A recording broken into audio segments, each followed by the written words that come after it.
सुबह का समय था। सूरज की किरणें पेड़ों की शाखाओं से छनकर नीचे गिर रही थीं।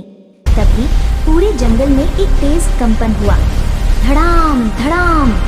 ये किंग कॉन्ग था जो पहाड़ों से नीचे उतर रहा था। सभी जानवर आदर में सिर झुका लेते थे क्योंकि वह उनका रक्षक था। लेकिन अचानक जमीन हिलने लगी, पेड़ों की जड़ें उखड़ने लगी। टाइटैनोबोआ एक गुफा से बाहर निकला। 60 मिलियन साल सोने के बाद उठा था पहली भिड़ंत।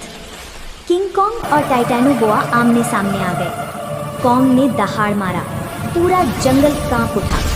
टाइटैनोबोआ ने उसकी ओर झपटकर हमला किया। उसका विशाल शरीर पेड़ों को तोड़ता हुआ आगे बढ़ा। दोनों टकराए तो हवा में धूल का तूफान उड़ने लगी। चिड़िया की दुविधा। ऊपर आसमान में उड़ती एक छोटी चिड़िया इस लड़ाई को देख रही थी। उसका घोंसला उसी पुराने पेड़ पर था जहां दोनों दानव लड़ रहे थे। पेड़ कभी भी गिर सकता था। उसने सोचा, अगर मैं कुछ नहीं करूंगी तो मेरा घर खत्म हो जाएगा।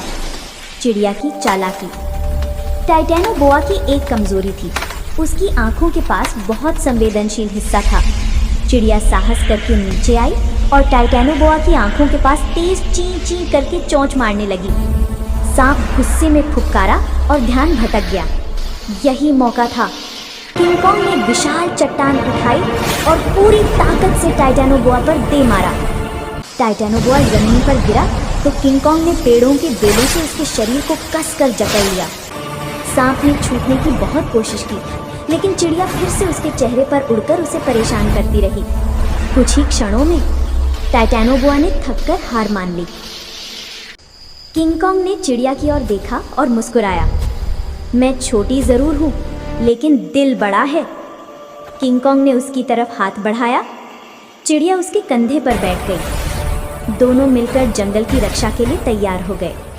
टाइटैनोबोआ भी अंत में समझ गया कि जंगल सभी का है और वह शांत होकर गुफा में लौट गया।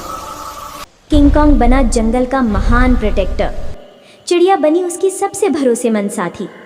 टाइटैनोबोआ अब उनका दुश्मन नहीं, बल्कि जंगल का एक शांत प्रहरी बन गया।